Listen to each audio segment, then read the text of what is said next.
ಒಂದು ಚಿಕ್ಕ ಹಳ್ಳಿಯಲ್ಲಿ ಕನಸುಗಳನ್ನೇ ಆಸ್ತಿ ಮಾಡಿಕೊಂಡಿದ್ದ ಒಂದು ಬಡ ಹುಡುಗನಿದ್ದ.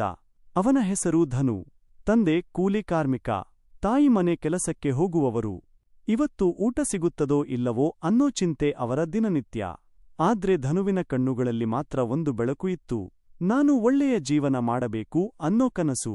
ಬೆಳಿಗ್ಗೆ ಶಾಲೆ, ಸಂಜೆ ಹೋಟೆಲ್ನಲ್ಲಿ ಪಾತ್ರೆ ತೊಳೆಯುವ ಕೆಲಸ. ಕೈಗಳು ಗಾಯಗೊಂಡಿದ್ದರೂ ಮನಸ್ಸು ಮಾತ್ರ ಕುಗ್ಗಲಿಲ್ಲ. ರಾತ್ರಿ ಒಂದು ಚಿಕ್ಕ ದೀಪದ ಬೆಳಕಿನಲ್ಲಿ ಎಲ್ಲಾ ದಣಿವನ್ನು ಮರೆತು ಓದುತ್ತಿದ್ದ ಧನು. ಯಾಕೆಂದರೆ ಅವನಿಗೆ ಗೊತ್ತಿತ್ತು, ಶಿಕ್ಷಣವೇ ತನ್ನ ಭವಿಷ್ಯ ಎಂದು. ಒಮ್ಮೆ ಹಣದ ಕೊರತೆಯಿಂದ ಶಾಲೆ ಬಿಡುವ ಪರಿಸ್ಥಿತಿ ಬಂತು. ಆದರೆ ಅವನ ಹಠ ಮತ್ತು ಗುರುಗಳ ಆಶೀರ್ವಾದ ಅವನ ಕನಸನ್ನು ಕೈಬಿಡಲಿಲ್ಲ. ವರ್ಷಗಳ ಪರಿಶ್ರಮದ ನಂತರ ಅವನು ತನ್ನ ಬದುಕನ್ನೇ ಬದಲಿಸಿದ. ಇಂದು ಧನು ಒಳ್ಳೆಯ ಉದ್ಯೋಗದಲ್ಲಿ ಇದ್ದಾನೆ. ತನ್ನ ಹಳ್ಳಿಯ ಬಡ ಮಕ್ಕಳಿಗೆ ಸಹಾಯ ಮಾಡುತ್ತಾನೆ.